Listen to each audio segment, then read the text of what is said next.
मेरा आपसे एक सीधा सा सवाल ये है, आपको नहीं लगता कि शायद जाने में या शायद अनजाने में आप एक राजनीतिक पार्टी, आपके ये बयान एक राजनीतिक पार्टी को लाभ देने की कोशिश कर रहे हैं? मेरे अंदर ये ताकत है कि मैं पास्ट को, जो पहले घटनाएं हुई हैं उनको अंडू कर सकूं।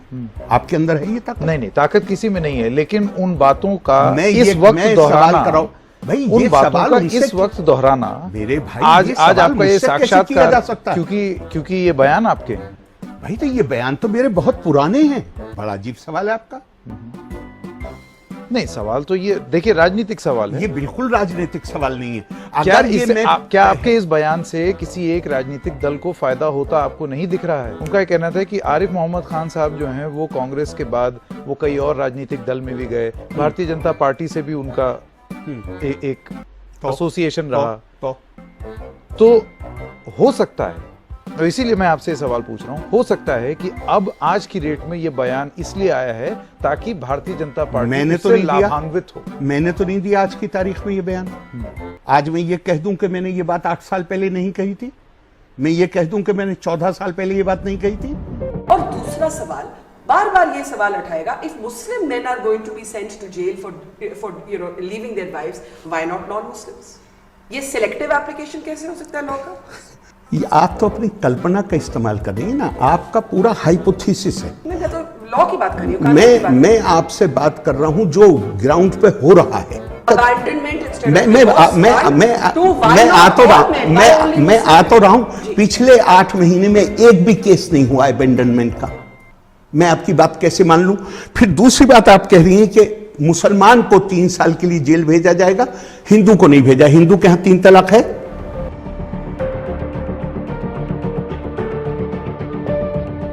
But today he tells me he wants to speak as an Indian, not as a Muslim. He is, of course, Arif Mohammad Khan. Mr. Khan, let me start with the obvious question. How do you respond to the fact that today the BJP is the undisputed hegemon of Indian politics? It has 303 seats on its own. With its allies, it has 353, which is a 2/3 majority. It controls 17 states, and in 12 states, it got over 50% of the vote. Where is the difficulty to understand the whole thing? People have voted the party into power. It's not a problem for you in any sense or shape? I think it should come any sense of... Is there any sense in which this hegemony is a problem for you? Problem for me? Why people... This is a people's decision, people of India's decision. I can have problem with... I, or for that matter, anybody can have problem with the government, with anybody else. You can't have problem with the people of India. Am I going to have problem with the people of India?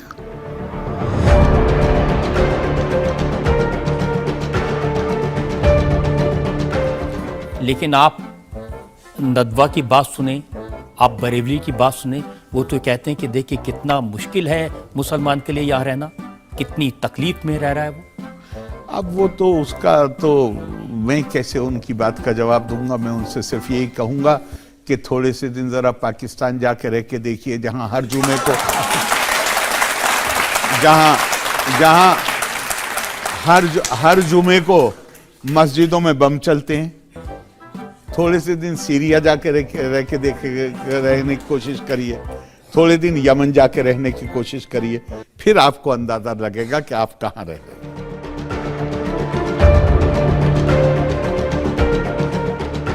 फिर क्या इस बात पे सहमत हो सकते हैं आप कि हमारा देश कम्युनल हो रहा है?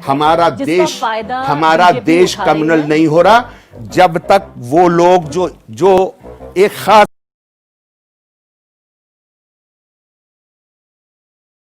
कम्युनिटी के इत्तेहाद का नारा लगाते थे, और वो इतने शॉर्ट साइटेड लोग थे कि उन्हें ये नजर नहीं आता था कि इसकी रिएक्शन दूसरी तरफ भी होगी। आप ये कह रहे हैं कि माइनॉरिटी कम्युनलिज्म के जवाब के तौर पर जो मेजॉरिटी कम्युनलिज्म हमें नजर आ रहा है, क्या वो है जो आप कह रहे हैं, जिसको रिएक्शन कह रहे हैं आप, वो रिएक्शन क्या है? आप लफ्ज माइनॉरिटी, वो रिएक्शन क्या है? मैंने माइनॉरिटी लफ्ज इस्तेमाल नहीं किया, और मैं इस लफ्ज को इस्तेमाल करूंगा नहीं। क्या आप उसको एकेडमिक्स की ज़बान में क्या कहेंगे जो कांग्रेस पार्टी ने किया वो क्या है? मैं आपको दूसरा एक ही मिसाल देता हूं। पिछले 4-5 साल में हरियाणा में एक कम्युनिटी है, मैं नाम भी नहीं लूंगा, बहुत डोमिनेंट कम्युनिटी, उन्होंने बड़ा एजिटेशन चलाया रिजर्वेशन का, और आखिर होते होते क्या हुआ, बाकी सारी वो मुसलमान नहीं है, सारी कम्युनिटियां उनके खिलाफ हो गई।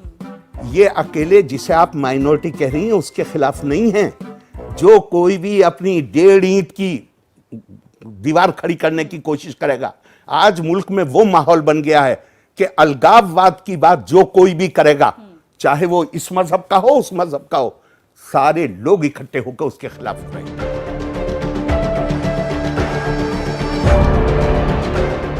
I get it. The real issue is that you are a BJP government appointee, and in state after state where there are opposition chief ministers, there seem to be tangles between the governor and the chief minister. In Kerala, we have a left government. They have taken a strong stand on the CA. You are a BJP appointee, so you've taken a different stand. Is this actually really a divide between right versus left, BJP versus left on the ground on the Citizenship Amendment Act? I find the language which is used is so problematic. I am appointed by a BJP government. I am appointed by the President of India. I am not appointed by any party government. And I take the oath. The problem with you is the language which you use, that language is causing polarization. That is creating hatred in the society.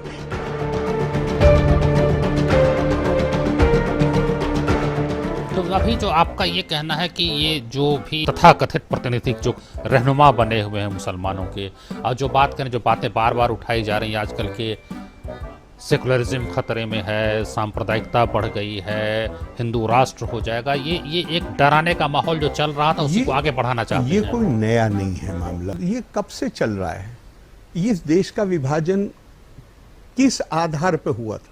लोगों के दिमागों में डर ही तो बिठाया गया था कि तुम्हारा धर्म खतरे में होगा, तुम्हारी संस्कृति खतरे में होगी, तुम्हारी भाषा खतरे में होगी, तुम्हारी जान खतरे।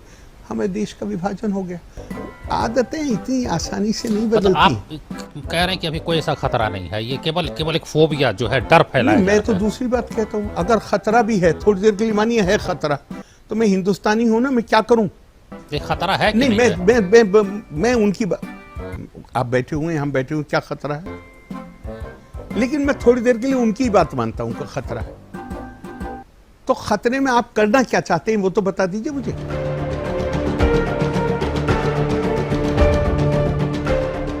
जो सिटीजंस रजिस्टर बनाया जा रहा है against illegal infiltration in Assam, it is seen to be code for driving out only illegal Muslim migrants, और उसमें भी कई लेजिटिमेट लोग, जैसे एक और हीरो कारगिल के थे, उनका नाम भी, हाँ, मैंने भी सुना, मुझे बहुत अफसोस हुआ। उसके बाद बीजेपी की तरफ से एक ट्वीट आई कि हम ये जो है मॉडल ये पूरे देश में लागू कर देंगे और बुद्धिस्ट, हिंदू और सिख्स को छोड़ के जो भी इलीगल आया है उसको बाहर फेंक देंगे। बाय दिस एक्सेप्शन फिर बोला जाएगा कि एंटी मुस्लिम पॉलिटिक्स खेली जा रही है। मैंने नहीं देखा है, मुझे नहीं मालूम है, लेकिन मैं आपसे एक बार सवाल पूछना चाहता हूँ। एनसीआर बनाने के लिए फैसला किसने किया था? ना, I agree that it started before. सब जी नहीं, ये 1986 में हुआ है। आज ईवीएम पे बहुत मसला है। ईवीएम कौन लेकर आया था? हर काम हम करेंगे और उसके बाद हम इल्जाम लगाएंगे बीजेपी पर। बहुत अच्छा है, स्वागत।